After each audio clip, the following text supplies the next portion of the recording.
Good morning and welcome to SIMS hospital Vadapalani வழங்கும் hello doctor. இன்னைக்கு உலக புற்றுநோய் தினம். ஸோ கேன்சர் பற்றியும் காஸ்மெட்டிக்ஸ் பற்றியும் நிறைய விஷயங்களும் பேசி தெரிஞ்சுக்க போகிறோம். ஸோ அதை பற்றி தெளிவாகவும் விரிவாகவும் பதிலளிக்கிறதுக்காக பிரபல சரும மற்றும் அழகியல் நிபுணர் டாக்டர் ரத்னவேல் அவர்கள் வெயிட் பண்ணிட்டு இருக்காங்க. வெல்கம் பண்ணிடலாம். வணக்கம் டாக்டர். வணக்கம்மா. ஸோ இன்னைக்கு world cancer day. So first cancer பற்றி கொஞ்சம் சொல்லுங்கள் டாக்டர். கேன்சர்மா கிட்டத்தட்ட ஒரு 100 வகை இருக்குமா. ஓகே. தலையிலேருந்து கால் வரைக்கும் எல்லா இடத்துலையுமே கேன்சர் வரலாம். கேன்சருங்கிறது என்னம்மா, நார்மலாக ஒரு செல் வந்து ரொம்ப அதிகப்படியாக வளர்ச்சி அடையும் போது, ஓகே, இப்போ நம்ம உடம்புல எப்படின்னா எல்லாத்துக்கும் தடுப்புகள் இருக்கும். எல்லாத்துக்கும் தடுப்புகள் இருக்குன்னா இவ்வளோ தான் இது வளரலாம் அப்படின்னு இருந்தால் அதை தடுக்கிறதுக்கு ஒரு அணு இருக்கும். அப்படி எல்லாத்துக்கும் ஒரு தடுப்பு இருக்கும். அந்த தடுப்பு இல்லாமல் அதையும் தாண்டி வளர ஆரம்பிச்சிச்சுன்னா அதுதான் கேன்சர். ஓகே. கேன்சரில் அதனோட சைன்ஸ் அண்ட் சிம்டம்ஸ், இப்போ ரொம்ப காய்ச்சல், எண்ணெய் போட்டாலும் சரியாகலை, வயிற்று வலி, எண்ணெய் மருந்து போட்டாலும் சரியாகலை, எச்சு துப்பும்போது ரத்தம் வருது, காரணம் தெரியல, தோலில் கட்டி கட்டியாக வருது, காரணம் இல்லை, இப்படி காரணம் இல்லாமல் ஏதாவது ஒன்று வந்தால் கேன்சரான்னு யோசிக்கணும். ஓகே. காரணம் இல்லாமல் அப்படின்னா இப்போ நார்மலாக ஒரு தலைவலி வருது, தலைவலிக்கு மாத்திரை போட்டால் குறைஞ்சிரும். பட் கேன்சர் பிரெயினில் இருந்துச்சு அப்படின்னா அந்த தலைவலி குறையாது. அப்போ நமக்கு ஒரு காரணம் இல்லாமல் வரக்கூடிய எந்த சிம்டமாக இருந்தாலும் நம்ம யோசிக்கணும். ஓகே. நம்ம எய்ட்ஸுக்கு எப்படி யோசிப்போமோ அதை மாதிரி, அதாவது எய்ட்ஸுக்கு எப்படி யோசிப்போம்னா ஒரு வியாதி இப்படித்தான் இருக்கும்னு நம்ம சொல்லுவோம், அதை தாண்டி வேறு விதமாக இருந்தால் எய்ட்ஸாக இருக்குமோ அப்படின்னு யோசிப்போம். அதே மாதிரி ஒரு சிம்டம் இருக்கிறது வேறு விதமாக மாறி மாறி வருது அப்படின்னா நம்ம கேன்சராக இருக்குமான்னு யோசிக்கணும். அதாவது கேன்சராக இருக்கணுங்கிற கட்டாயம் இல்லை, கேன்சராக இருக்குமான்னு யோசிக்கணும். இப்போ நம்ம ஸ்கின்ல வரக்கூடிய கேன்சர் பொதுவாக 3 வெரைட்டி இருக்குமா. ஓகே. ஒன்று basal cell carcinoma, 2 squamous cell carcinoma, malignant melanoma. இந்த பேசல் செல் கார்சினோமா இந்த 3க்கும் பொதுவான காரணங்கள் எப்படின்னா ஜெனட்டிக். அப்பா அம்மா தாத்தா பாட்டி அவங்க அம்மா அப்பா யாருக்காவது கேன்சர் இருந்தால் ஜீன் மூலமாகவே கேன்சர் வரக்கூடிய வாய்ப்பு இருக்குது. 1. ஓகே. 2 சன்லைட், அதிகப்படியாக வெயிலில் சுற்றுறவங்களுக்கு கேன்சர் வரக்கூடிய வாய்ப்பு இருக்குது. 3வது, அதாவது கேன்சர் வரக்கூடிய வாய்ப்பு இருக்குன்னா அந்த நம்ம வெயிலை தாங்கக்கூடிய அணு நம்ம உடம்புல இருக்குது, ஒரு குஷன் மாதிரி. அந்த குஷன் போயிருச்சு அப்படின்னா நமக்கு தோல்லையும் கேன்சர் வரலாம். 3வது, சில வகை கிருமிகள், ஹியூமன் பேப்பிலோமா வைரஸ்ன்னு சொல்லுவோம். இந்த ஹியூமன் பேப்பிலோமா வைரஸ் பொதுவாக ஒரு வார்டோ வைரஸ் மாதிரி சேர்ந்தது. பட் அதுலேயே 2 வெரைட்டி வந்து கேன்சராக மாறலாம். ஓகே. இது 3வது காரணம். ஓகே. 4வது கார்சினோஜன்ஸ், அதாவது கெமிக்கல்ஸ், டார், இந்த ரோடுக்கு போடுற டார், ஆர்சனிக். ஆர்சனிக் வந்து நிறைய கெமிக்கல்ஸில் சேர்ந்து வருதுடாமா. அந்த ஆர்சனிக், இந்த டார், இந்த மாதிரி கெமிக்கல்ஸ் எல்லாமே சில நேரம் கேன்சர் உண்டு பண்ணலாம். அப்போ எப்படி இருக்கும் கேன்சர் வர்றது? இப்போ வாயில் கேன்சர் வரணும் அப்படின்னா ஒரு வெள்ளையாக ஒரு படம் மாதிரி வருது. நார்மலாக வர்ற ஃபங்கஸ் எப்படி இருக்கும்னா லைட்டாக அந்த தோலை நாக்கில் ஏதாவது வருதுன்னா லைட்டாக சுரண்டி விட்டோம்னா கையோடு வரும். ஓகே. இந்த கேன்சராக இருந்தால் வராது, அது வந்து அப்படியே பிடிச்சிக்கிட்டு நிற்கும். 1. அப்புறம் நம்மளோட பேசிக் மாற்றங்கள் எப்படி ஆயிடுச்சு பாருமா. ஸ்மோக்கிங் ஸ்மோக்கிங் ஸ்மோக்கிங் ஸ்மோக்கிங் இந்த ஸ்மோக்கிங்கில் அவன் செத்துட்டா பரவாயில்ல, கூட இருக்கவங்களையும் சேர்த்து சாவடிக்கிறது. Passive smoking. இப்போ அவன் வந்து ஒரு நாளைக்கு 7 சிகரெட் குடிக்கிறான்னா அவன் கூட இருக்கிறவன் 2 சிகரெட் குடிக்கிறான், அவன் சிகரெட் குடிக்காமையே. Passive smoking. 2வது சாராயம். 3வது நம்மளோட சாப்பாடினோட சேஞ்சஸ். ஓகே. 4வது பாக்கு, இந்த மாதிரி இதை உள்ளே வச்சுக்கிறது, பான் பராக் இதெல்லாம் வாய்க்குள்ளேயே வச்சுக்கிறது. இதெல்லாம் வந்து ஹைலி மெலிக்னன்ட். இதெல்லாம் இது கட்டாயம் கேன்சர் ஆகக்கூடிய வாய்ப்பு இருக்குது. தெரிஞ்சுக்கிட்டே ஒன்று சிகரெட் அடிக்கிறீங்க, தெரிஞ்சுக்கிட்டே சிகரெட் அடிக்கிறவனை அடிக்கிறதையும் நீங்கள் பார்க்குறீங்க. நீங்கள் கண்டுக்கிறது இல்லை. ட்ரெயினில் போகிறான் அடிச்சுக்கிட்டே போகிறாங்க, ரோட்டில் போகிறான் அடிச்சுக்கிட்டே போகிறான், ஆட்டோ ஓட்டுறான் அடிச்சுக்கிட்டு ஊதிக்கிட்டே போகிறான். நீ பின்னாடி இருக்கிறவன் நீ இது குடிக்காதடான்னு சொல்லணும்ல. நமக்கு அந்த அவேர்னஸ் இல்லை. அவன் தானே அடிக்கிறான் அப்படின்னு நம்ம நினைக்கிறோம். அந்த புகையை நீ தானே எடுக்கிற. அப்போ நமக்கு அவேர்னஸ் வரணும். நமக்கு அவேர்னஸ் வரணும்னா கேன்சரை உண்டு பண்ணக்கூடிய இந்த மாதிரி விஷயங்களை நம்ம எப்படி தடுக்க போகிறோம்? தடுத்தா தான் கேன்சர்லேருந்து தப்பிக்க முடியும். சரி, கேன்சர் வந்தாச்சு, இனி நம்ம என்ன செய்ய போகிறோம்? 1 கீமோதெரப்பி, 2 ரேடியேஷன், 3வது சர்ஜரி. 1 எல்லாத்தையும் கம்பைன் பண்ணி கூட பண்ணலாம். சர்ஜிக்கல் கிளியரன்ஸ் கொடுத்துட்டு, சர்ஜிக்கல் கிளியரன்ஸ் பண்ணிவிட்டு அதுக்கப்புறம் ஒன்றா நம்ம சேர்த்து கூட பண்ணலாம். அப்படி இல்லை அப்படின்னா வெறும் கீமோதெரப்பியில் கட்டுப்படக்கூடிய டியூமர்ஸ் இருக்குது. ஓகே, கீமோதெரப்பி ப்ளஸ் ரேடியேஷன் பண்ணக்கூடிய டியூமர்ஸ் இருக்குது. 3ம் சேர்ந்து, அதாவது சர்ஜரி பண்ணிவிட்டு ரேடியேஷனையும் கீமோதெரப்பியும் சேர்ந்து வரக்கூடிய டியூமர்ஸும் இருக்குது. பட் நம்ம வந்து ஏர்லி ஸ்டேஜில் டயக்னோஸ் பண்ணிட்டோம்னா 99% எல்லாத்தையும் கண்ட்ரோல் கொண்டாந்துடலாம். ஓகே, இப்போ ஒரு சின்ன ஒரு இதுக்கு உதாரணத்துக்கு முகத்தில் ஒரு சின்ன கேன்சர் கட்டி வருது, பேசல் செல் எபித்தீலியோமா. இது நார்மலாகவே இப்போ நம்ம நிறையா பார்க்குறோம். நாங்கள்லாம் உடனே லேசர் பண்ணி என்ன செய்வோம், உடனே பேஷண்ட்டை சொல்லிடுவேன்ப்பா இது எப்படி வேணாலும் மாறலாம் பின்னாடி. அதுக்கு பேரே ரோடன்ட் அல்சர். ரோடன்ட் அப்படின்னா எலி குடஞ்ச மாதிரி குடஞ்சிக்கிட்டே போயிடும். சின்னதாக தான் இருக்குன்னு பார்ப்போம், கொஞ்சம் நாளடைவில் பார்த்தா ஓட்டை போட்டு வாய் வரைக்கும் உள்ளே ஓடிடும். அப்போ நம்ம அந்த ஏர்லி ஸ்டேஜில் இருக்கும்போது ட்ரீட் பண்ணோம்னா 99% ஒன்றுமே பண்ணாது. இப்போ அதை லேசர் பண்ணுறோம், இல்லை க்ரையோ பண்ணுறோம், இல்லை கட் பண்ணி எடுத்துட்டு அது வராமல் இருக்கிறதுக்கு அதுக்குரிய பாதுகாப்புலாம் பண்ணிட்டோம்னா நியர் நார்மல் லைஃப் வந்துடலாம். அவேர்னஸ் இருக்கணும், யோசிக்கணும். ஒரு சிம்டம் எதுக்குமே ஃபிட் ஆக மாட்டேங்குது, எதுலேயுமே க்யூர் ஆக மாட்டேங்குது அப்படின்னா நம்ம உடனே அது கேன்சராக இருக்குமாங்கிற அந்த யோசனை வந்துட்டுனா ஏர்லி ஸ்டேஜில் ட்ரீட் பண்ணோம்னா 99% cure. Okay doctor, but treatment பண்ணும்போது நிறைய பேருக்கு ஹேர் லாஸ்லாம் இருக்கும்னு சொல்கிறாங்க. ஆமாடாமா, அதாவது இந்த கீமோதெரப்பி போடும்போதுடா இந்த ஹேர்னோட சைக்கிள் பாரு, ஒரு 80% ஆஃப் ஹேர் வந்து ஆனஜனில் இருக்கும், அதாவது வளர்ந்துக்கிட்டே இருக்கும்.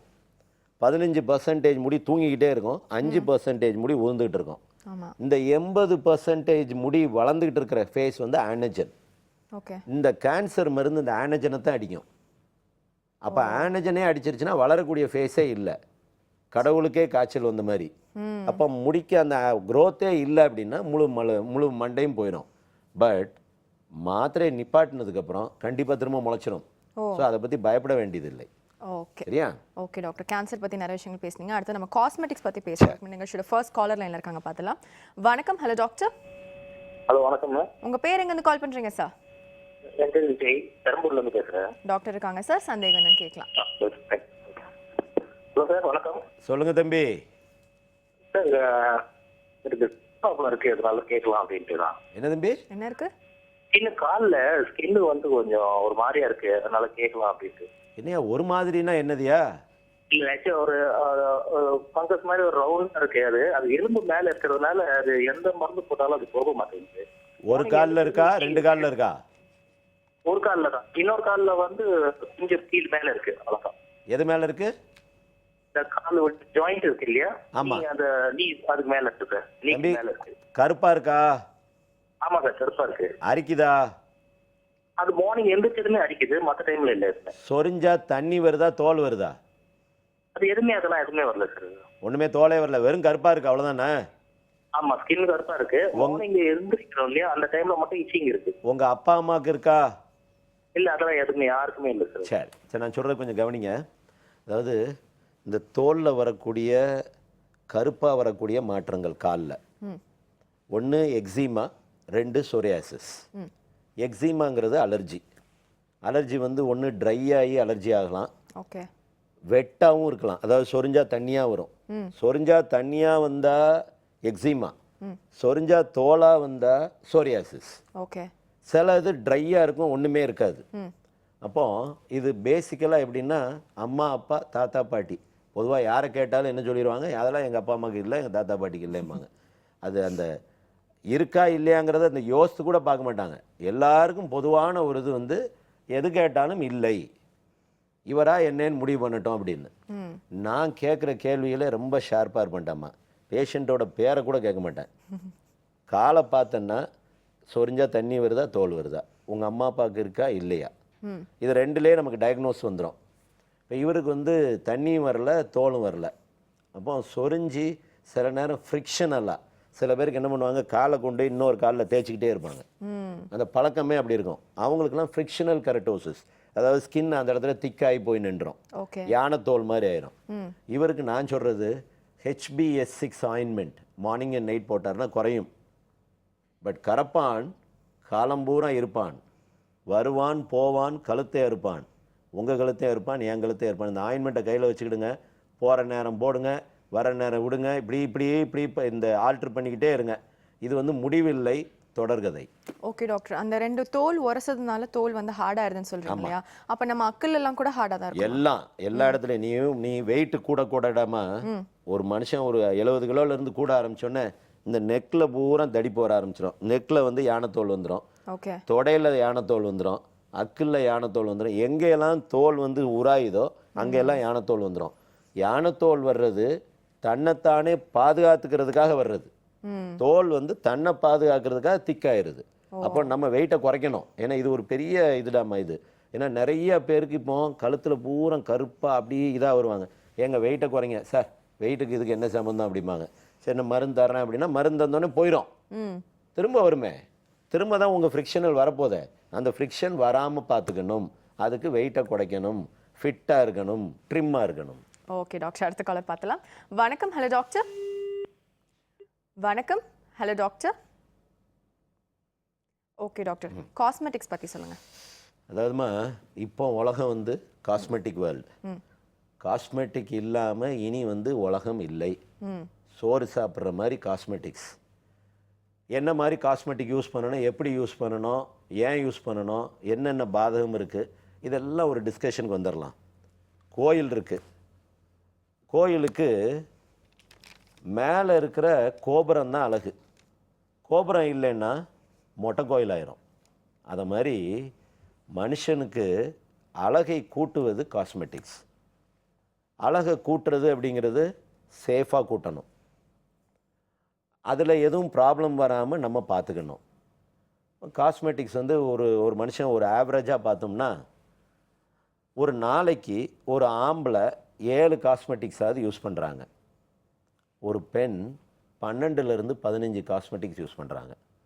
சோப்பு, பேஸ்ட்டு, இதெல்லாமே காஸ்மெட்டிக் தான். Soap, paste, hair oil, shampoo, hair dye, mascara, lipstick, இப்படி. அப்போ 12லேருந்து 15 காஸ்மெட்டிக்ஸ் யூஸ் பண்ணுற லேடி, 7 காஸ்மெட்டிக் யூஸ் பண்ணுற ஆம்பளை. சேஃபாக எப்படி யூஸ் பண்ணணும், அதுதான் அதில் முக்கியம். நான் காஸ்மெட்டிக்ஸ் பற்றி ஜென்ரலாக பேசும்போது அகம் அழகா புறம் அழகா அப்படின்னு கேட்பாங்க. உள்ளே இருக்கிற அழகு தெரியாது, வெளியே இருக்கிற அழகு தான் தெரியும். அப்போ வெளியே இருக்கிற அழகு தெரியணும் அப்படின்னா நம்ம வந்து அதுக்கு காஸ்மெட்டிக்ஸ் யூஸ் பண்ணித்தான் ஆகணும். காஸ்மெட்டிக்ஸே இல்லாமல் இருந்துருவேன் சார், எனக்கு எதுவுமே தேவையில்லை சார் அப்படின்னு சொன்னோம் அப்படின்னா நம்ம ப்ரெசன்டபுளாக இருக்க முடியாது. நமக்கு ப்ராப்ளம் இல்லாமல் எப்படி டிசைட் பண்ணணும். ஃபஸ்ட்டு நம்ம ஒரு சிம்பிளாக ஆரம்பிக்கிறது சோப்பில் ஆரம்பிக்கலாம். சோப்பு வந்து டெய்லி யூஸபிள் காஸ்மெட்டிக். ஏன்னா சோப்பில் வந்து இப்போ நான் கலர் கொடுக்குது சோப்பு, விட்டமின் கொடுக்குது சோப்பு, புரோட்டீன் கொடுக்குது சோப்பு, ஆன்டிபயாட்டிக் கொடுக்குது சோப்பு, ஆன்டிபாக்டீரியல் கொடுக்குது சோப்பு.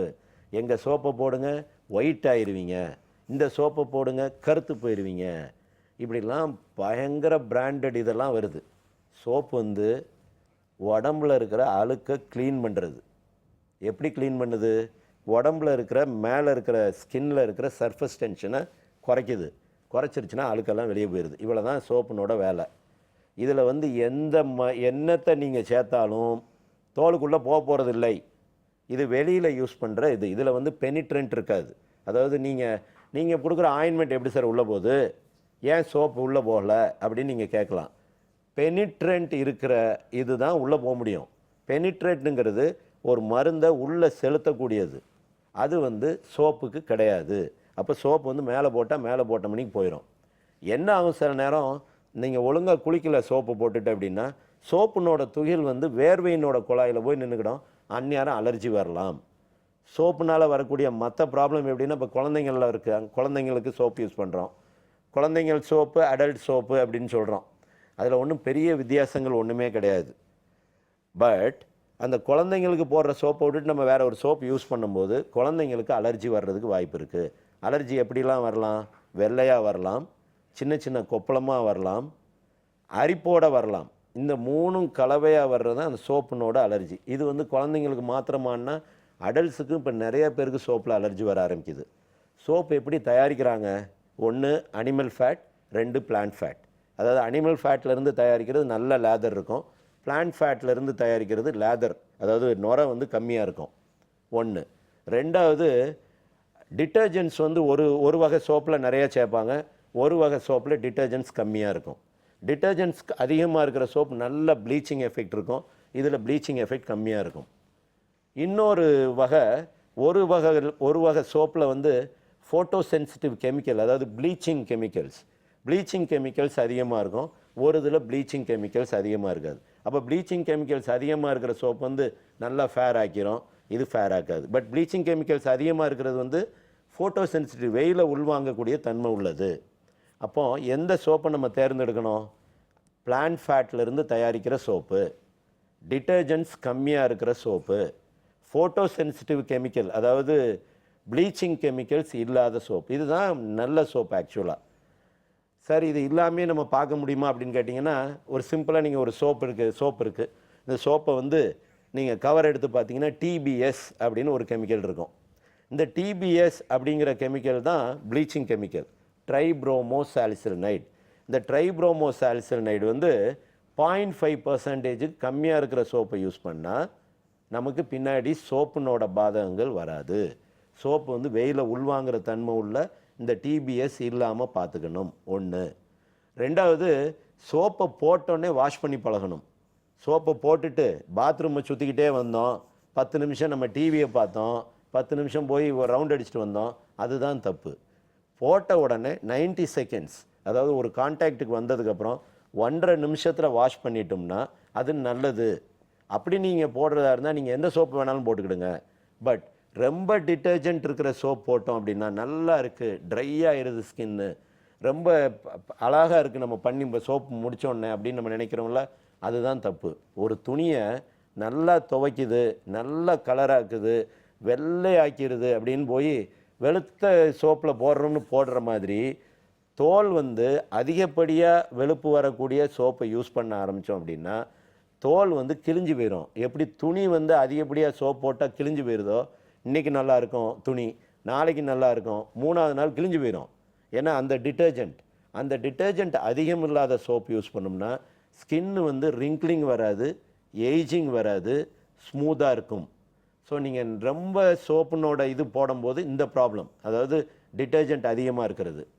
3வது லேதர் நல்லா இருக்குது, ஸ்மெல் நல்லா இருக்குது அப்படின்னு சொல்லி போடுறது, இந்த அனிமல் ஃபேட்டில் இருக்கிறது போனால் அந்த அனிமல் ஃபேட்டினோட அலர்ஜி நமக்கு வர ஆரம்பிச்சிடும். ஸோ பிளான்ட் ஃபேட்லேருந்து எடுக்கிறது, ஃபோட்டோ சென்சிட்டிவ் கெமிக்கல் இல்லாமல் இருக்கிறது, இது வந்து ஓரளவுக்கு நமக்கு நல்லது.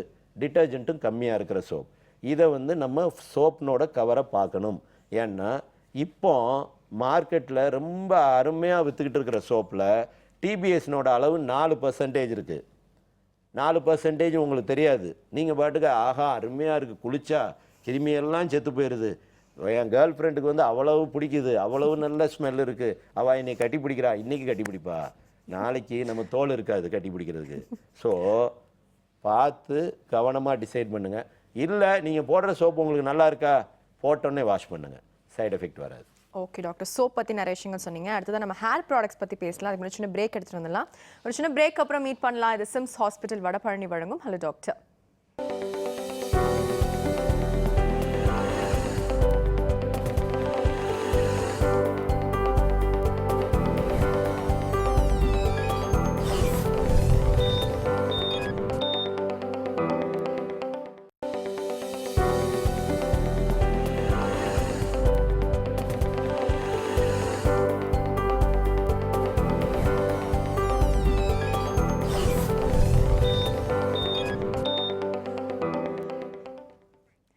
Welcome back to SIMS hospital Vadapalani வழங்கும் hello doctor. So doctor soap பற்றி முடிச்சிட்டிங்க, அடுத்து ஹேர் ப்ராடக்ட்ஸில் ஃபஸ்ட்டு ஹேர் டை.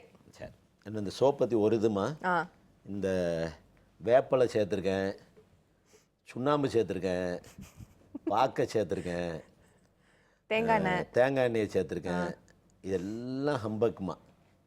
நீ வேப்பலையை சேர்த்துட்டா அது வேப்பலை சோப் ஆயிடாது, மஞ்சளை சேர்த்துட்டா அது மஞ்சள் கலந்த சோப் ஆயிடாது. இன்ஃபேக்ட் மெடிக்கேட்டட் சோப்ஸ் எதுவுமே நல்லதில்லை. எல்லா மெடிக்கேட்டட் சோப்ஸும் இரிட்டன்ட் தான். ஸ்கின்னை இரிட்டேட் பண்ணாமல் இருக்கணும். நம்ம அந்த சோப் என்ன சொன்னேன், சும்மா வாஷ் பண்ணுறதுக்கு தான் போடுறோம். அந்த வாஷ் பண்ணுறதோட நிப்பாட்டிக்கணும். அதில் நான் இதை சேர்க்குறேன் அதை சேர்க்குறேன் இந்த வேலைகள் பண்ணக்கூடாது.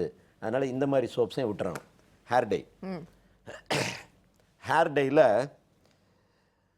ஒன்று அம்மோனியா, ரெண்டாவது பிபிடி.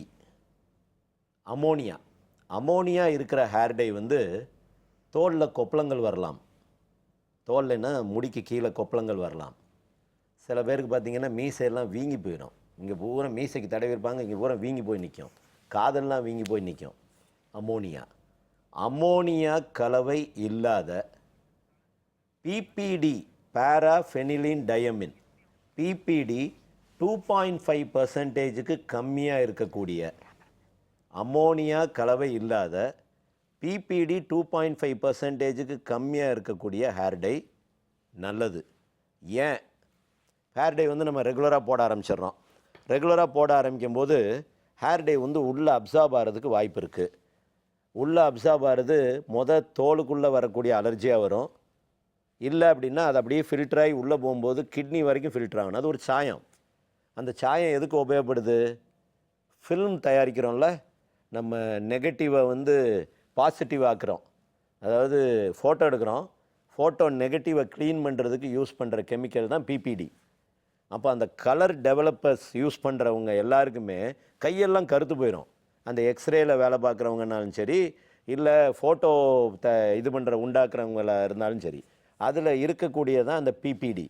அந்த பிபிடி வந்து ஒன்று அது ஒரு டை, ஒன்று அலர்ஜி உண்டு பண்ணோம், 2 வெயிலில் உள்வாங்கும், 3வது கிட்னி வரைக்கும் பாதிக்கக்கூடியது. அப்போ ஹேர் டையை நீங்கள் யூஸ் பண்ணக்கூடாதா சார்? நல்லா யூஸ் பண்ணுங்கள், ஒன்றுமே தப்பு இல்லை. வெயில் நேரங்களில் உபயோகப்படுத்தாதீங்க. அதாவது ஹேர் டே அடிக்கிறதா இருந்தால் ஈவினிங்க்கு மேலே அடிங்க. அடித்த உடனே வெயிலுக்கு போகிற மாதிரி, அதாவது காலையில் அடிக்கிறோம், குளிச்சுட்டு உடனே வெயிலுக்கு போகிறோம், அது அந்த மாதிரி இல்லாமல் ஈவினிங் அடிக்கிறோம், நம்ம அந்த வெயிலில் போகாமல் இருந்தோம்னா அதனோட தன்மை குறைஞ்சிரும். ஒன்று, ஹேர்னோட ரூட்டில் படவே கூடாது. ஹேர் டை ஹேர்னோட ரூட்டில் படக்கூடாது. அப்போ அடிக்கும்போது என்ன பண்ணணும்? மீசையில் அடிக்கிறேன்னு சொல்லிட்டு தோல் பூரா அடிக்கிறது, தலையில் அடிக்கிறேன்னு சொல்லி மூஞ்சி பூரா அடிக்கிறது, இந்த வேலையெல்லாம் விட்டுறணும். தலைக்குள்ளே அடிக்கணும்னா முடிக்கு மாத்திரம் அடிக்கணும். ஹேர்னோட ரூட்டை படாமல் அடிக்கணும். நீங்கள் ஒரு சலூனுக்கு போய் நீங்கள் டை அடிக்கிறீங்க அப்படின்னா எப்போ முடிக்கு மாத்திரம் அடி, தோலுக்கு அடிக்காத. தலைக்கு அடிக்காத, தலையில் இருக்க முடிக்கு மாத்திரம் அடி. ஸோ இந்த 2 வந்து நம்ம சொல்லிக்கிட்டே வரணும். இதை நம்ம சொல்லலை அப்படின்னா அது என்னைக்கு நம்ம ஸ்கின்னில் படுதோ, ஸ்கின்னில் படும்போது நமக்கு ப்ராப்ளம் வர ஆரம்பிச்சிடும். ஸ்கின்னில் படும்போது ஒன்று ஸ்கின் வந்து கருப்பாக ஆரம்பிச்சிருது, அது ஒரு சைடு எஃபெக்ட். 2வது அந்த சாயம் பட அது உள்ளே அப்சார்ப் ஆக வேறு ப்ராப்ளம்ஸ்லாம் வர ஆரம்பிச்சிடும். ஏன்னா நான் ஏற்கனவே சொன்னேன், அது ஃபோட்டோ சென்சிட்டிவிட்டி. அம்மோனியா கலவை இல்லாத பிபிடி 2.5%க்கு கம்மியான ஹேர் ரூட்டில் படாமல் வெயில் நேரங்களில் போடாமல் இருந்தோம்னா ஹேர் டை சேஃப். ஆனால் போட்டுட்டு நல்லா வாஷ் பண்ணணும். போட்டுட்டு ஒழுங்காக வாஷ் பண்ணாமல் விட்டிங்கன்னா அந்த டை வந்து நம்ம ஹேரில் ரொம்ப நேரம் ஒட்டியிருக்கணும்னு நீங்கள் நினச்சிங்கன்னா தப்பு. ஏன்னா 30 மினிட்ஸ்னால் 30 மினிட்ஸ் தான், 1 ஹவர்னால் 1 ஹவர் தான், 5 மினிட்ஸ் டைனா 5 மினிட்ஸ் தான். அதுக்கு மேலே போட்டால் நல்லா கருகருன்னு இருக்கும் எல்லாமே. பட் அதனோட சைடு எஃபெக்ட் அதிகம். சைடு எஃபெக்ட் நீங்கள் கண்டுபிடிக்க வேண்டியது ஒன்று அரிப்பு, 2வது சின்ன சின்ன கொப்பளம், 3வது அந்த இடம் தடிப்பாகிறது. இந்த 3 வந்தால் ஹேர் டை அலர்ஜி. வேறு டை மாற்றி பாருங்கள். அம்மோனியா இல்லாத டை யூஸ் பண்ணிங்கன்னா நல்லது. பிபிடி அளவு வந்து 2.5% கம்மியாக இருந்தால் நல்ல டை. இல்லை நான் யூஸ் பண்ணுற டை எனக்கு அலர்ஜியே வரல சார், அதனால் ப்ராப்ளம் இல்லையான்னு கேட்டிங்கன்னா ரொம்ப சந்தோஷம். உங்களுக்கு அலர்ஜி வரலைன்னா அதே டையை யூஸ் பண்ணலாம். ஓகே டாக்டர், அடுத்த கால் பார்த்துலாம். வணக்கம். Hello doctor. ஹலோ, நாங்கள் கோயம்புத்தூர்லேருந்து கால் பண்ணுறோங்க. உங்கள் பேர் எங்கேருந்து பேசுகிறீங்கம்மா? உங்கள் பேர்? என் பேர் யாஸ்மி. டாக்டர் இருக்காங்கம்மா, சந்தேகம் என்னன்னு கேட்கலாம். Hello doctor, good morning. Good morning Yasmin. Doctor, எனக்கு 3 கேள்வி இருக்கு. ம் லிப்ஸ் ரொம்ப டார்க்கா இருக்கு டாக்டர், அதுக்கு என்னன்னு தெரியணும். அப்புறம் என் பொண்ணுக்கு 2 கை முட்டியில இருக்கலையும் கொசு கடிச்ச மாதிரி குறுக்குறுன்னு வருது டாக்டர். அது அலர்ஜி டிப் அது எதுவும் கிடையாது, சும்மா குறுக்குறுன்னு வருது. 2. அப்புறம் உடம்பு இருந்தாலும் கை ஆர்ம்ஸ் ரொம்ப தொங்கிட்டு ரொம்ப பெருசா இருக்கிற ஏதாச்சும் எக்ஸசைஸ் பண்ணிட்டு அது ரொம்ப ஸ்டபர்ன் ஆயிடுது. அதுக்கு என்ன பண்ணலாம்? கை ரொம்ப தொங்கி இருக்கான். கை தொங்குதா? கை தொங்கதானே செய்யும். பெருசா இருக்கிற பெருசா இருக்கான், உடம்ப விட கை பெருசா இருக்கான். சரி சரி சரி சரி. இந்த 3 கேள்வி அப்படின்னு சொன்னோன்னே ஒரே பேஷண்ட்டுக்கு 3 வியாதியை வைத்தியம் பண்ணணும்னு கேட்பாங்க. தலையில் ஆரம்பிப்பாங்க. சார் தலைமுடி உதிருது அப்படின்னோடனே சரி அம்மா எவ்வளோ நாளாக உதிருது, உங்கள் அம்மா அப்பாவுக்கு வழக்கம் இருக்கா அப்படின்னு நம்ம கேட்டு முடிக்கிறதுக்குள்ளே மருந்தை எழுத ஆரம்பித்தோடனே சார் கழுத்தில் அப்படிம்பாங்க. இருமா அதை முடிச்சுட்டு வரேன். இல்லை சார் காலில் அப்படிம்பாங்க. அப்புறம் கை. ஏம்மா ஒன்றொன்னா வைத்தியம் பண்ணு. ஒரு நேரம் ஒரு கல்யாணம் தான் பண்ண முடியும், ஒரு நேரம் 3 கல்யாணம் பண்ணால் 3 விளங்காமல் போயிடும். ஒன்றொன்னா பண்ணுங்கன்னா கேட்க மாட்டாங்க. இந்த 3 டவுட்னு கேட்கும் போதே எனக்கு பகீர்னு ஆகி போயிடுச்சு. சரி எங்கடா போச்சு கடிக்க போகிறோம் அப்படின்னு நினச்சேன். நல்ல வேலை அவங்களுக்கு ஒரு தான் கேட்டிருக்காங்க. உதட்டில் கருப்பாக இருக்கிறது. இந்த பொதுவாக முன்னாடி என்ன சொல்லுவோம், சிகரெட்டு குடித்தா உதடு கருப்பாயிரும் அப்படின்னு சொல்லுவோம். அந்த நிக்கோட்டின்னால வெயிலில் அதிகமாக போகிறவங்களுக்கு கருப்பாகலாம், இல்லை காஸ்மெட்டிக்ஸ்னால கருப்பாகலாம், ஜெனட்டிக்காக இருந்தாலே கருப்பாகலாம். ஓகே. இதில் ஒரு 40 to 50% இதை குறைக்க முடியும் அந்த கருப்பை. 40 to 50%னா நீங்கள் கம்ப்ளீட்டாக நல்லா பளபளன்னு வெளியேறுன்னு ஆயிருமா அப்படின்னு கேட்டால் அப்படி ஆகாது, ஓரளவு குறைச்சிடலாம். அதுக்கு என்சிபின்னு ஒரு ஆயின்மெண்ட் இருக்குது. இந்த ஆயின்மெண்ட்டை லிப் மேலே தடவணும். லிப் மேலே, லிப்பை விட்டு சுற்றி இல்லை, லிப்பு மேலே தடவிக்கிட்டே வந்தீங்கன்னா குறைஞ்சிரும். கூட சேர்த்து ஒரு க்ளோ ஸ்கின். இந்த பிக்மெண்டேஷன்லாம் வர்றதுக்கு ஸ்கின்னுக்குள்ளே இருக்கிற மெலானின் அதிகமாக வர்றதுனால வர்றது. அப்போ மெலானின் வர்றதை குறைச்சோம்னாலே நமக்கு அந்த பிக்மெண்டேஷன் குறைஞ்சிரும். பட் ஸ்கின்னில் வந்து மேலாப்படி இருக்க பிக்மெண்டேஷன் எப்போவுமே க்யூரபிள், கீழேருந்து வந்துச்சுன்னா பிக்மெண்டேஷன் நாட் க்யூரபிள். ஓகே. அப்போ தோலில் வந்து மேல் பாகம் எபிடர்மிஸ், கீழ் பாகம் டெர்மிஸ். எபிடர்மிஸில் நடக்கக்கூடிய எதையும் சரி பண்ணிடலாம், டெர்மிஸில் வந்துருச்சு அப்படின்னா எதையும் சரி பண்ண முடியாது. எபிடர்மிஸில் வரக்கூடிய பிக்மெண்டேஷன் கொஞ்சம் டார்க்காக ப்ரௌனாக இருக்கும். ஓகே. டெர்மிஸில் வரக்கூடிய பிக்மெண்டேஷன் எல்லாம் பிளாக் ஆயிரும். பிளாக் ஆகக்கூடிய பிக்மெண்டேஷன் சரி பண்ண முடியாது, ஓரளவுக்கு குறைச்சிடலாம். ப்ரௌனாக இருக்கக்கூடிய பிக்மெண்டேஷன் நல்லா ஃபேர் ஆக்கணுமா, அது நல்லா ஆக்கிடலாம். எபிடர்மிஸில் வரக்கூடியது க்யூரபிள், டெர்மிஸில் வரக்கூடியது ஓரளவுக்கு குறைச்சிடலாம். ஓகே. அந்த என்சிபி ஆயின்மெண்ட் க்ளோ ஸ்கின் போட்டால் கண்ட்ரோல். அப்புறம் கையில் இந்த முள்ளாக வருதுன்னாங்கல்ல, இது வந்து ஏ விட்டமினோசிஸ். அதாவது ஒரு தவக்காவனோட தோலை தொட்டால் எப்படி இருக்கும், சொர சொர சொர சொரன்னு இருக்கும், அதை மாதிரி தவளைச்சொறி. ஓகே. அது வந்து vitamin A, vitamin B complex, essential fatty acid, இந்த 3ம் கம்மியாக இருக்கிறது. மீன், முட்டை, கீரை. மீன், முட்டை, கீரை சாப்பாடில் தினம் கொஞ்சம் நல்லெண்ணெய் இது கொஞ்சம் சேர்த்துக்கிட்டா இது எல்லா கலவையிலையும் இந்த 3ம் சேர்ந்து ரீப்ளேஸ் ஆயிரும். இது கட்டாயம் உடனே போகணும் அப்படிங்கிறப்போ HBS6 ஆயின்மெண்ட் மேலே தடவிக்கிடுங்க. பயோனா இ மாத்திரை காலையிலையும் நைட்டும், ஆக்சிஏ மாத்திரை காலையிலையும் நைட்டும் 3 months போட்டால் திரும்ப வராது. பட் நல்ல சத்தாக சாப்பாடு கொடுத்தா இது வந்து திரும்ப வரக்கூடிய வாய்ப்பு கம்மி. சரியாக சாப்பாடு கொடுக்கலாம் திரும்ப வரும். இதோட போயிட்டா பரவாயில்ல, அடுத்து பாதிக்க போகிறது கண்ணை. ஏன்னா விட்டமின் ஏ வந்து தோலில் சொல்லுது எனக்கு கம்மியாக இருக்குது, என்னை ரீப்ளேஸ் பண்ணுதுன்னு. நீங்கள் விட்டுட்டீங்க அப்படின்னா அடுத்து கண்ணாடி. ஸோ இங்கே இருக்கும் போதே வைத்தியம் பண்ணிடணும். 2. 3வது வந்து ஆர்ம்ஸ் ஜாஸ்தியாக இருக்குது. இது வந்து பெரிய கம்ப்ளைண்ட்டுமா. லேடிஸுக்கு ஆர்ம்ஸ் பெருசாக இருக்குது, தை பெருசாக இருக்குது, உடம்பை விட அது மாத்திரம் இதாக இருக்குது. இது வந்து பேசிக்கலாக ஹார்மோனல், 2 ஜெனட்டிக். அவங்க அம்மா அப்பா, அவங்க தாத்தா பாட்டி, இல்லைன்னா ஏதாவது ஹார்மோன் ப்ராப்ளத்தினால செலக்டிவாக சில இடங்களில் மாத்திரம் ஃபேட் அதிகமாக இருக்கும். இதுக்கு நம்ம எப்படி ட்ரீட் பண்ணலாம்? 1 இன்ஜெக்ஷன். ஓகே. ஏன்னா மாத்திரை போடுறோம்னா ஜென்ரலாக உடம்பு பூரா குறைஞ்சிரும். அப்போ அது வந்து அந்த உடம்பு குறைஞ்சதுக்கு இப்போ இதாக பார்த்தோம்னா அது அப்படியே தான் இருக்கிற மாதிரி இருக்கும். அந்த இடம் மாத்திரம் குறையணும்னா இன்ஜெக்ஷன் வந்து ஃபாஸ்பேட்டிடில் கோலின் வித் டிஆக்சிகோலேட்னு இருக்குது.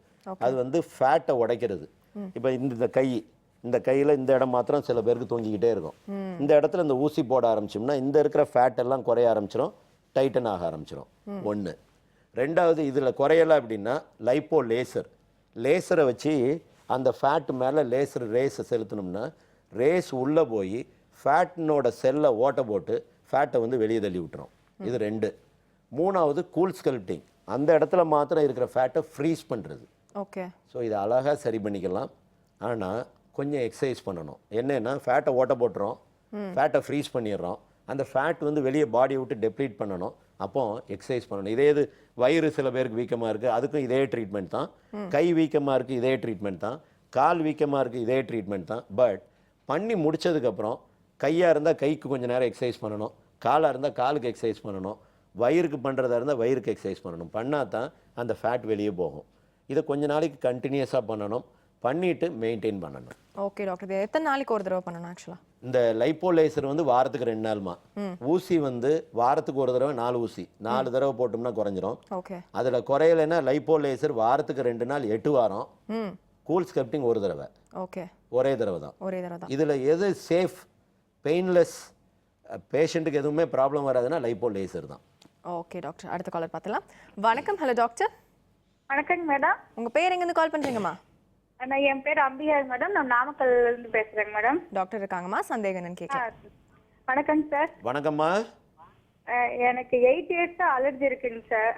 Very good. வாழ்க்கையில் இன்பமே சொரிதான். ஆமாங்க சார், வெயில்ல போனா உடனே வந்துருதுங்க சார், அப்படியே கருப்பு கருப்பா. போகாத. போகலிங்க சார், அதிகம் போகல. ஏதாவது போன உடனே அரிப்பு வந்ததுன்னா உடனே அந்த இடத்துல சொரிஞ்சு. அம்மா வெயில்ல போகாதேன்னு சொன்னேன். அதிகமா போறது இல்ல, கம்மியா போறது இல்லைன்னா அது என்ன அர்த்தம்? இல்ல அதிகம் போறது இல்லைங்க சார், வீட்ல இருந்தா கூட சேர மாட்டேங்குது. நான் கேட்டதுக்கு பதில் சொல்லு.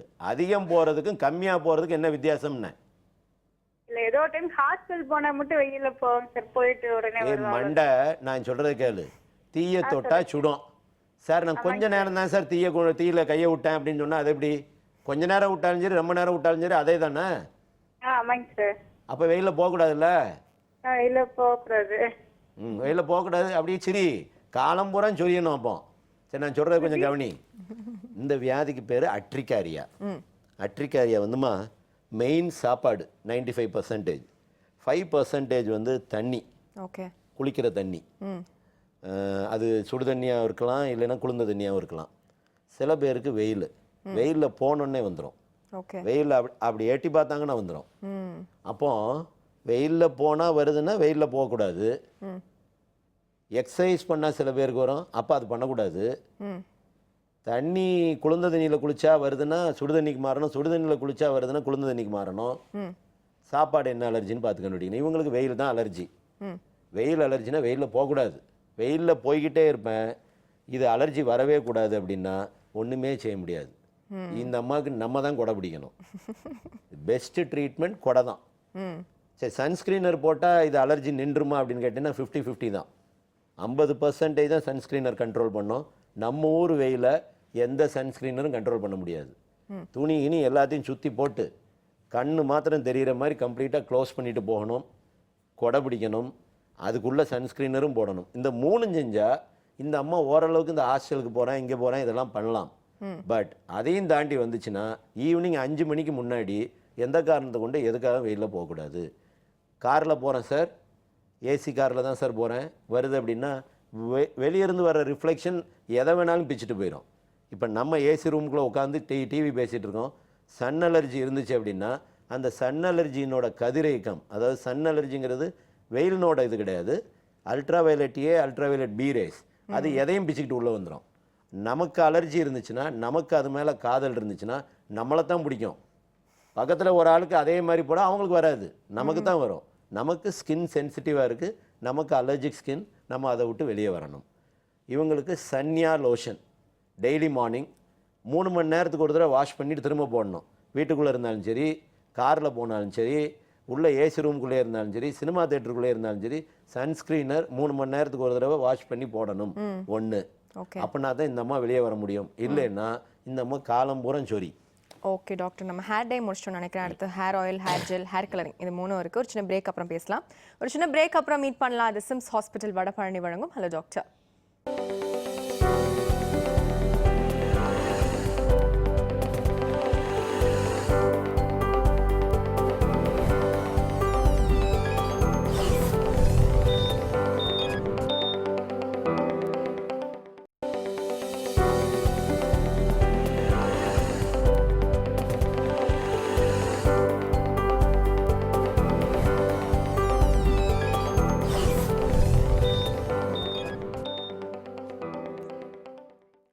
Welcome back to SIMS hospital Vadapalani வழங்கும் ஹலோ டாக்டர். டாக்டர் அடுத்ததா hair colouring, hair oil. Hair colouring ஒன்றுமே ப்ராப்ளம் இல்லைம்மா. மஞ்சள் கலர் அடிக்கிறேன், சிவப்பு கலர் அடிக்கிறேன், பச்சை கலர் அடிக்கிறேன், அது ஸ்கேல்பில் படுறதில்ல. முடி வந்து ஒரு செத்துப்போன இது, முடிக்கு உயிர் கிடையாது. முடியை வந்து பிடிச்சி இழுத்தா வலிக்கும், முடியை வெட்டினா வலிக்காது. சரிதானா? உயிரெல்லாம் உள்ளே தான் இருக்குது. வெளியே இருக்கிறதுக்கு நீ என்ன வேணாலும் பண்ணலாம், ஒன்றும் ப்ராப்ளம் இல்லை. என்ன வேணாலும் பண்ணலாங்கிறதுக்காக ஆசிடுக்கு இதில் ஊற்றிட்டா இருக்கிறது போயிடும், அது இல்லை. கலரிங் வந்து என்ன வேணாலும் பண்ணலாம், நோ ப்ராப்ளம். ஒன்று. ஹேர் ஆயில், ஹேர் ஆயில்னால முடி முளைக்குமா? இல்லை. ஹேர் ஆயில் போடலைன்னா முடி உதிருமா? இல்லை. ஹேர் ஆயிலுக்கும் முடிக்கும் ஏதாவது சம்மந்தம் இருக்கா? இல்லை. ஹேர் ஆயில் வந்து தலை சீவுறதுக்கு ஒன்று தான் பிரயோஜனம், அதாவது க்ரூமிங். தலை சீவுறதுக்கு ஒன்று தான் பிரயோஜனமே ஒழிய வேறு ஒன்றுமே பிரயோஜனம் இல்லை. தேங்காய் எண்ணெய், நல்லெண்ணெய். நல்லெண்ணெய் தான் இருக்கிறதுல பெஸ்ட்டு. நல்லெண்ணெய் வந்து ஆன்டி ஃபங்கல் ப்ராப்பர்ட்டி. ஆன்டி ஃபங்கஸ்னால் பூஞ்சை காலான எதிர்க்கக்கூடியது. டேண்ட்ரஃப் எல்லாம் கம்ப்ளீட்டாக இதாயிரும். அப்போ டேண்ட்ரஃப் இருக்கிறவங்க வாரத்துக்கு ஒரு நாள் நல்லெண்ணெய் குளியல் குளிக்கணும். டேண்ட்ரஃப் தலையில் மாத்திரம் வர்றதில்ல, உடம்புலையும் வரும். தலையில் மாத்திரம் சின்ன சின்ன செதிலாக வந்து அது டேண்ட்ரஃபு, உடம்புல வந்து அது வேறு அப்படின்லாம் சொல்லக்கூடாது, எல்லாம் ஒன்று தான். அப்போது இந்த ஃபங்கஸை எடுக்கிறதுக்கு நல்லெண்ணெய் வாரத்துக்கு ஒரு நாள். மிச்சம் 6 நாள் எண்ணெய் தேய்க்கணுமா? தேவையில்லை. ஹேர் வந்து மாய்ஸ்டாக இருக்கும் எண்ணெய் போட்டால், ஹேர் வந்து சீவுறதுக்கு ஈஸியாக இருக்கும். அது இல்லைன்னா எண்ணெய்க்கும் முடிக்கும் எந்த வகையிலும் சம்பந்தம் இல்லை. பட் நல்லெண்ணெய் போட்டு குளிக்கிறது நல்லது. முன்னாடி வந்து வாரத்துக்கு ஒரு நாள் ரெகுலராக போட்டுக்கிட்டே இருந்தாங்க. அதே மாதிரி நம்மளும் மாறிட்டோம்னா உடம்பு வந்து அவ்வளவு நல்லது. அது அதாவது ஸ்கின்னுக்கு நல்லது ஒரு பக்கம், ரெண்டாவது தலைக்கு நல்லது. தினம் குளிக்கணும் அதுக்கப்புறம் தினம் தலை குளிக்கணும். தினம் குளிக்கணும்னா எல்லோரும் இந்த தலையை மாத்திரம் தனியாக விட்டுறது, அது இல்லை. தினம் தலை குளிக்கணும். எண்ணெய் போடணுமா? கட்டாய தேவையில்லை. போடணுன்னா போட்டுக்கிடுங்க, ஒன்றும் இல்லை. பொடுகு இருக்கிறவங்க தேங்காய் எண்ணெய் தயவு செஞ்சு தொடக்கூடாது. பொடுகு இருக்கிறவங்க தேங்காய் எண்ணெய் போட்டால் இந்த பொடுகை உண்டு பண்ணக்கூடிய கிருமி இந்த தேங்காய் எண்ணெயை நல்லா சாப்பிட்டு உண்டு கொளுத்து இருக்கிற முடியை பூரா தின்னுட்டு போயிடும். ஸோ பொடுகு இருந்தால் தேங்காய் எண்ணெய் போடாதீங்க. பொடுகு இல்லைன்னா தேங்காய் எண்ணெய் போடணுன்னா போடுங்க, போடலைன்னா பரவாயில்ல. சார் நான் 15 வருஷம் எண்ணெய் போடலை என் பையன், அதனால தான் முடி ஊந்துருச்சு அப்படிம்பாங்க. ஏமா உன் வீட்டுக்காரர் வழுக்க, உங்கள் அப்பா வழுக்க, உன் வீட்டுக்காரரோட அப்பா வழுக்க, யாரோ வழுக்கம்மா, இதில் எங்கம்மா தேங்காய் எண்ணெயோட ரோல் வந்துச்சு அப்படின்னம்னா கேட்க மாட்டாங்க. ஆமாம்மா விடுமா, நீ தேங்காய் எண்ணெயை தடவிக்கிட்டே இருமா, நீ தேங்காய் எண்ணெயை விற்கணும்ல, நீங்கள் தேங்காய் எண்ணெயை தடவுங்க அப்படின்றணும். இது வந்து பெஸ்ட்டு வந்து நல்லெண்ணெய். உங்களால் தினம் போட முடியுமா? பெஸ்ட்டு. கொஞ்சம் ஸ்மெல் இதாக இருக்கும், பரவாயில்லை. பொடுகு இருக்கிறவங்க நல்லெண்ணெய் மாத்திரம் யூஸ் பண்ணிக்கிட்டே இருந்தீங்கன்னா பொடுகு நாளடைவில் குறைஞ்சிரும். ஹேர் ஆயிலில் விட்டமின் கலந்தது, புரோட்டீன் கலந்தது, அது கலந்துருக்கு, இது கலந்துருக்கு. அமேசான் காட்டிலேருந்து பிடிச்சிட்டு வந்துட்டோம், எருமத்தோல்லேருந்து தயாரிச்சிட்டோம். இந்த எண்ணெய் இதில் முடி முளைச்சிரும். இது எல்லாம் போகஸ். அப்படி முளைக்குது அப்படின்னா அதில் வேறு ஏதோ கெமிக்கலாக சேர்க்குறாங்க. என்ன கெமிக்கல் சேர்ப்பாங்க? மினாக்சிடில். நம்ம வந்து மருந்தில் இருக்கிற கெமிக்கலை உள்ளே சேர்க்குறாங்கன்னு அர்த்தம். எவ்வளோ % கலக்குறாங்க, என்ன அளவில் இருக்குது, அது இருக்கா இல்லையா? இல்லை. இந்த போகஸ் ஹேர் இருக்கிற இது வந்து மார்க்கெட்டில் பூரா இதை போடுங்க, இவ்வளோ பெரிய முடி முளைச்சிரும்னு ஒரு பொம்பளைக்கு இவ்வளோ பெரிய முடியோடு காட்டுறாங்க. அது முளைக்கவே போகிறது இல்லைங்க. உங்களுக்கே நல்லா தெரியும், அவ்வளோ பெரிய முடி வரவே போகிறதில்ல வாழ்க்கையில். அவ்வளோ பெரிய முடி வளர்கிறதுக்கு என்ன மாத்திரம்தான் காரணமாக இருந்துச்சு அப்படின்னா வேறு ஒன்றுமே தேவையில்லை வாழ்க்கையில். பட் முடி வளர்கிறதுக்கு நிறைய காரணங்கள் இருக்குது. எண்ணெய்க்கும் முடி வளர்ச்சிக்கும் சம்பந்தம் இல்லை, எண்ணெய்க்கும் முடி உதிர்வுக்கும் சம்பந்தம் இல்லை, எண்ணெய்க்கும் முடியினோட வளர்ச்சியோ முடியினோட இதோ எதுவுமே பாதிக்காது. எண்ணெய் வந்து வெறும் தலை செய்வதுக்கு ஒன்று தான் பிரயோஜனம். நல்லெண்ணெய் போட்டிங்கன்னா பொடுகு இல்லாமல் பார்த்துக்கலாம். இது hair oil. Okay. So almond oil use பண்ணலாம்னு சொல்கிறாங்களா டாக்டர்? அது எல்லா ஆயிலும் தான். நம்ம இந்த ஆயிலில் அந்த கீரையை போட்டேன், முருங்கலையை போட்டேன், செம்பருத்தி எதையோ போட்டேன், எல்லாம் போட்டால் ஹேருக்கு நல்லது ஒன்றும் கிடையாது. எதுவும் உள்ளே போகாது. நான் ஏற்கனவே சொல்லியிருக்கேன், ஹேருக்கு உயிர் கிடையாது. உயிர் இல்லாத ஜடத்து மேலே நீ என்னத்தை தடவுனா என்ன, தடவாட்டினா என்ன? உயிரே இல்லை. உயிர் இல்லாத மேலே தடவி நீ என்ன செய்ய போகிற? பணத்து மேலே தடவுன மாதிரி. அது பிரயோஜனம் இல்லை. நீ போடணும்னு நினச்சா நல்லெண்ணெய் போடணும். நல்லெண்ணெய் எதுக்கு சொல்கிறேன்? முடிக்காக இல்லை, தலைக்காக சொன்னேன். தலையில் வரக்கூடிய பொடுகு வராமல் இருக்கும். ஓகே டாக்டர், அடுத்த காலர் பார்த்துலாம். வணக்கம். Hello doctor. ஹலோ, உங்கள் பேர் எங்கேருந்து விஜயகுமார் மேடம், குமாஞ்சிலேருந்து பேசுகிறேன் மேடம். டாக்டர் இருக்காங்க சார், சந்தேகம் என்னன்னு கேட்கலாம். சார் வணக்கம் சார். சொல்லுங்கள் தம்பி. சார் கிட்டத்தட்ட எனக்கு ஒரு 3 வருஷமா வந்து மறு இருக்குது சார். அது ஒரு டைம் வந்து முகத்துல தான் வருது.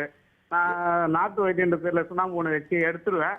ஆனா திருப்பியும் பார்த்தீங்கன்னா ஏதாச்சும் ஒரு இடத்துல மாறி மாறி வருது. ஆனா இது வரைக்கும் போன மாதிரிலே ஒன்று கையிலையோ கால்லையோ கழுத்துலையோ காதுலையோ தலையிலையோ கூட வந்துக்குது சார். சுண்ணாம்பு வச்சு என்னையா செய்வ? சுண்ணாம்பு வச்சு அது போயிடுன்னு சொல்லுவாங்க சார். அதனால சுண்ணாம்பு வாஷிங் சோடாவை மிக்ஸ் பண்ணி ஒரு ட்ராப் மாதிரி அந்த மறு மட்டும் வச்சிங்களா, காலையில் வச்சா ஈவினிங் விழுந்துருது சார். இது ஓ முகத்திலே பண்ற? நான் சார் புரியுது சார். ஓ முகத்துல தானே பண்ற? ஆமாம் சார், மற்ற முதல்ல பண்ண முடியாது சார். சரி, அதையும் பண்ண. அது எப்படி சார் பண்ண முடியாது?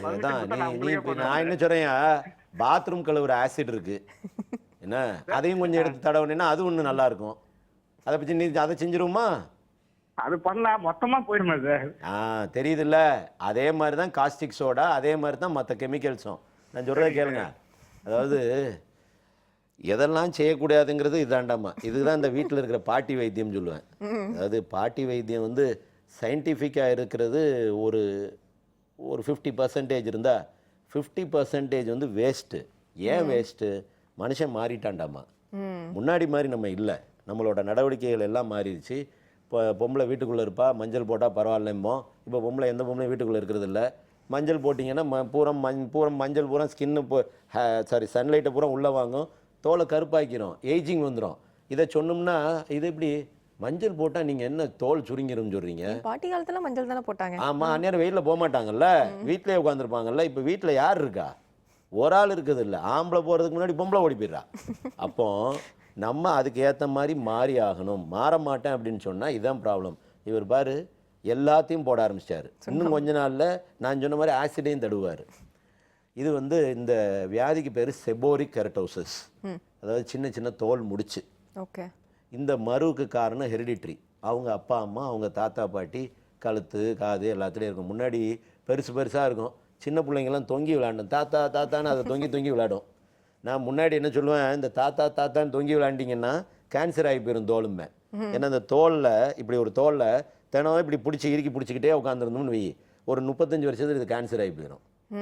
தோலை நோண்டாமல் இருக்கணும். தோலை தொங்கி விளையாடக்கூடாது. அது தொங்கு தோட்டம் கிடையாது. ஏன்னா நிறைய பேர் இன்னும் அதை இருக்காங்க. எனக்கு ஒரு பேஷண்ட் இருக்காரு, கண்ணுக்கு பக்கத்தில் இவ்வளோ தண்டிக்கு தொங்கும். என்னையா அதை எடுக்க வேண்டாமாயா அப்படின்னு கேட்டோம்னா, இல்லை சார் என் பேத்தி அதை பிடிச்சி தொங்கி விளையாடுறா. சரி தொங்கியா, ஒரு நாளைக்கு மாறும் போதே உனக்கு தெரியும். நான் அப்படி மாறினவங்களையும் பார்க்குறேன். சின்னதாக இருக்குது, ஒன்றும் ப்ராப்ளம் இல்லை, ரைட். ப்ராப்ளம் ஆகுது, எண்ணிக்கையில் வேகமாக கூடுது அப்படின்னா அதை எடுக்கணும். எடுக்கிறதுக்கு என்ன செய்யணும்? ஒன்று எலக்ட்ரோ காட்ரி, ரேடியோ ஃப்ரீக்வன்சி காட்ரி, இல்லைன்னா லேசர். இதுதான் சேஃப்.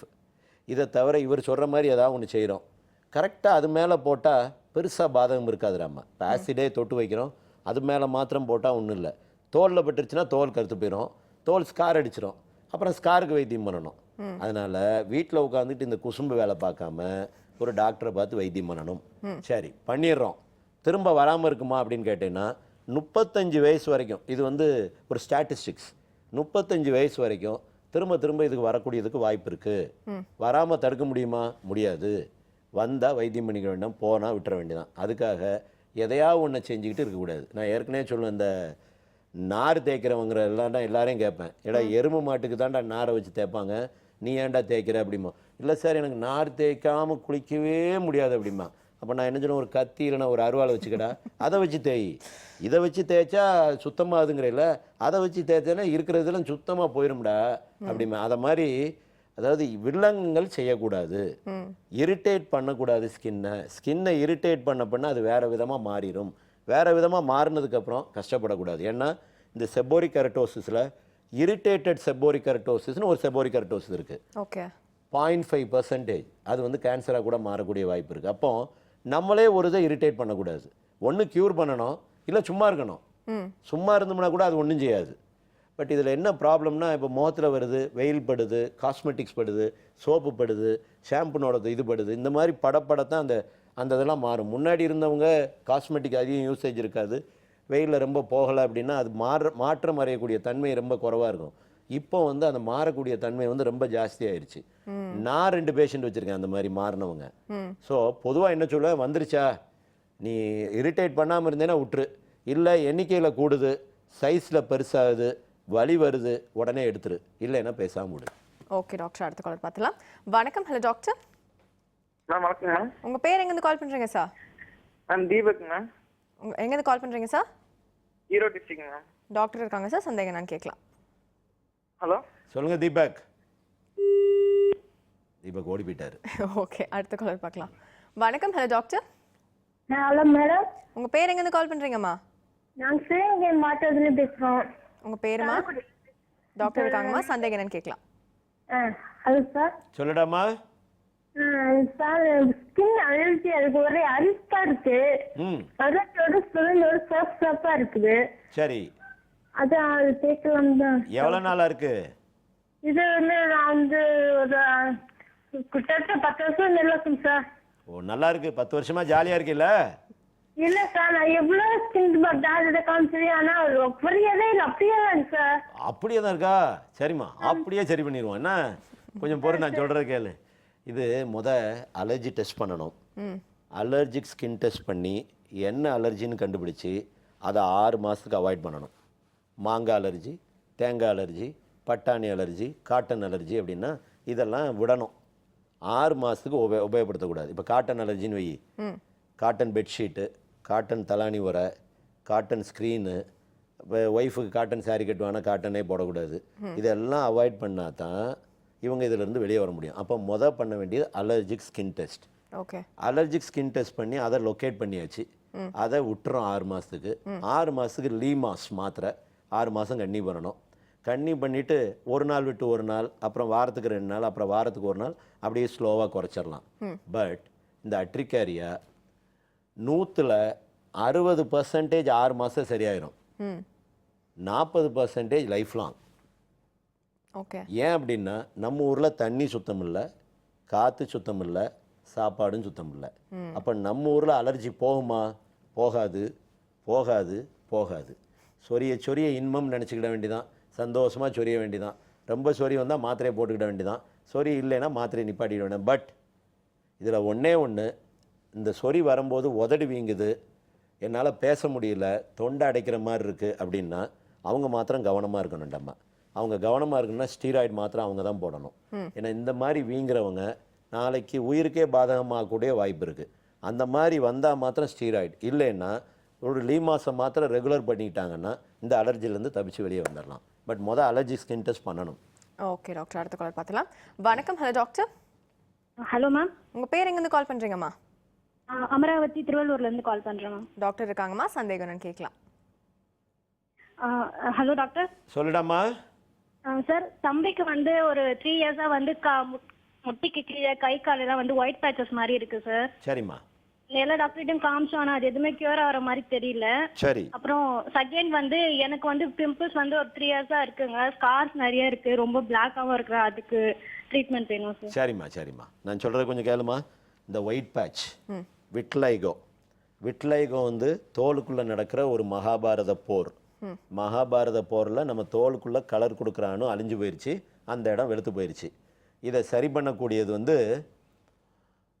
ஏர்லி ஸ்டேஜ், அதாவது பரவுறதை தடுக்கணும்.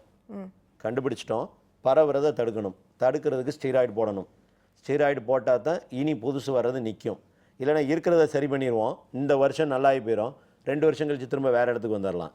ஸோ அணையை கட்டணும், விவசாயம் பண்ணணும். அணையை கட்டுறதுக்கு வைத்தியம் பண்ண வேண்டியது ஸ்டீராய்டு தான். DF6ன்னு ஒரு மாத்திரை இருக்குது. இந்த DF6-ஐ ரெகுலராக டெய்லி கன்டினியூ பண்ணிக்கிட்டே இருக்கணும். அந்த பரவுற தன்மை, அதாவது புதுசாக வராமல் இருக்கணும், இருக்கிறது பெருசாக ஆகாமல் இருக்கணும், இந்த 2ம் பார்த்துக்கிட்டே வரணும். அப்போ ஸ்டீராய்டு போடணும். லோஷன் காலையில் MNLன்னு ஒரு லோஷன் இருக்குது, வெள்ளை மேலே தடவணும். 7 மணி வெயிலுக்கு 15 நிமிஷம் காட்டணும், கழுவிடணும். கொப்பளம் வரலாம், புண்ணாகலாம், வலிக்கலாம். கொப்பளம் வருது, புண்ணாகுது, வலிக்குதுன்னா வைத்தியம் நல்லா ஆக போகுது. ரொம்ப கொப்பளம் வந்தால் குத்தி விடலாம், ரொம்ப புண்ணானா ஒரு 4 நாளைக்கு இந்த மருந்தை நிப்பாட்டிக்கலாம். ஆறுன பிறகு பிக்மெண்டேஷன் வந்துடும். ராத்திரிக்கு 5FU ஆயின்மெண்ட் டெய்லி நைட் போட்டுக்கிட்டே வரணும். கூட அயன் டேப்லெட் சோஃபர் மார்னிங் அண்ட் நைட் ரெகுலர் பண்ணிங்கன்னா 100க்கு 100% வெளியே வந்துடுவீங்கம்மா. பட் ஸ்டீராய்டு போட்டால் தான் புதுசாக வராது, இல்லைன்னா போகாது. ஸ்டீராய்டுக்கு பயந்துக்கிட்டு நின்றுக்கிட்டு இருந்தீங்கன்னா வாழ்க்கை வம்பா போயிடும். அதனால் ஸ்டீராய்டு போட்டு பரவுறதை நிப்பாட்டுங்க. நான் சொல்கிற மாதிரி மருந்தை கண்டினியூ பண்ணுங்கள், கண்டிப்பாக வெளியே வந்துடுவீங்க. பட் வெயிலில் காட்டலைன்னா உங்கள் வியாதி என்றைக்குமே போகாது. ஏன்னா வெயிலோடு சேர்ந்தா தான் இந்த மருந்து வேலை பார்க்கும், இந்த பிக்மெண்டேஷன் திரும்ப வரும். அதாவது எந்த இடத்துல வெள்ளை இல்லையோ அந்த இடத்துல கலர் அணு இல்லை, அதை வெளியிருந்து கொண்டாடுறோம். வெளியிருந்து கொண்டாடுறதுக்கு இருக்கிற இடத்த எரிக்கிறதுக்கு தான் மருந்து தரேன். ஓகே. ரெண்டாவது முகப்பரு. முகப்பரு 6 மாதம் வைத்தியம் பண்ணணும். கல்யாணம் பண்ணுறவங்களா இருந்தால் சில வகை மாத்திரைகள், பருவுக்குரிய மாத்திரைகள் போடக்கூடாது. அதை மாத்திரம் கவனம் பண்ணிக்கணும். கல்யாணம் பண்ணலை சார், கல்யாணம் கொஞ்ச நாள் கழிச்சு இல்லை குழந்தையெல்லாம் பிறந்து முடிஞ்சிருச்சு அப்படின்னு சொன்னால் ஏசியன் ஆயின்மெண்ட் டெய்லி நைட், ஐசினா daily night, M+100 daily night 6 மாதம் கண்டினியூ பண்ணுங்கள். கண்டினியூ பண்ணிட்டு டேப்லெட்டை நிப்பாட்டிடுங்க. ஏசியன் ஆயின்மெண்ட்டை மாத்திரம் கண்டினியூ பண்ணுங்கள். உங்களுக்கு கல்யாணம் அப்படின்னு சொன்னால் இந்த ஐசினா டேப்லெட்டை மாத்திரம் நிப்பாட்டிட்டு M+100 ஏசியன் போடுங்க, போயிடும். பட் என்னென்னா ஸ்காரிங் வருது அப்படின்னா இந்த ஐசினா டேப்லெட் போட்டால் தான் ஸ்காரிங் வராது, இல்லைன்னா இனி வரக்கூடியதும் ஸ்கார் அடிச்சிடும். அதனால் அதுக்கு மாத்திரம் கவனமாக இருக்கணும். ஸ்கார் அடிப்புக்கு அடிக்கக்கூடிய பருவுக்கு இந்த ரெட்டினாய்ட்ஸ் மாத்திரை போடணும். குழந்தை உண்டாக போகிறோம் இல்லை கல்யாணம் பண்ண போகிறோம், அது போட முடியாது. போடலை அப்படின்னா வரக்கூடியது ஸ்காரிங் வரக்கூடிய வாய்ப்பு இருக்குது. இது இல்லாமல் நீங்கள் ஸ்காரிங்கை நிப்பாட்ட முடியுமா அப்படின்னு கேட்டிங்கன்னா நிப்பாட்ட முடியாது. அப்போ ஏர்லி ஸ்டேஜில், அதாவது கல்யாணத்தை ஒட்டி தான் வைத்தியம் பண்ணணும் அப்படின்னு நீங்கள் நினச்சிட்டு பண்ணிங்கன்னா அப்போ தான் அது இடைஞ்சலாயிரும். கல்யாணம் பண்ணுறதுக்கு முன்னாடி நீங்கள் வைத்தியம் பண்ணிங்கன்னா safe. Okay doctor, I think நம்ம எண்ட் ஆஃப் த ஷோக்கு வந்துட்டோம்னு நினைக்கிறேன். காஸ்மெட்டிக்ஸ் இன்னும் நிறைய இருக்குது. ஸோ நம்ம நெக்ஸ்ட் Thursday கண்டினியூ பண்ணலாம். ஸோ அந்த நிகழ்ச்சியில் கலந்துட்டு ரொம்ப ரொம்ப நன்றி டாக்டர். தேங்க்யூமா. ஸோ இன்றைக்கி நம்ம காஸ்மெட்டிக், கேன்சர் போன்ற நிறைய விஷயங்களை பற்றி நம்ம சிம்ஸ் ஹாஸ்பிட்டல் வடபழனி வழங்கும் ஹலோ டாக்டர் நிகழ்ச்சியில் பார்த்து ரசிச்சிருப்பீங்க. ஸோ இதே மாதிரி அடுத்த சிம்ஸ் ஹாஸ்பிட்டல் வடபழனி நிகழ்ச்சியில் சந்திக்கும் வரை உங்களிடம் விடைபெறுவது Chandini Mathivanan. Take care, by.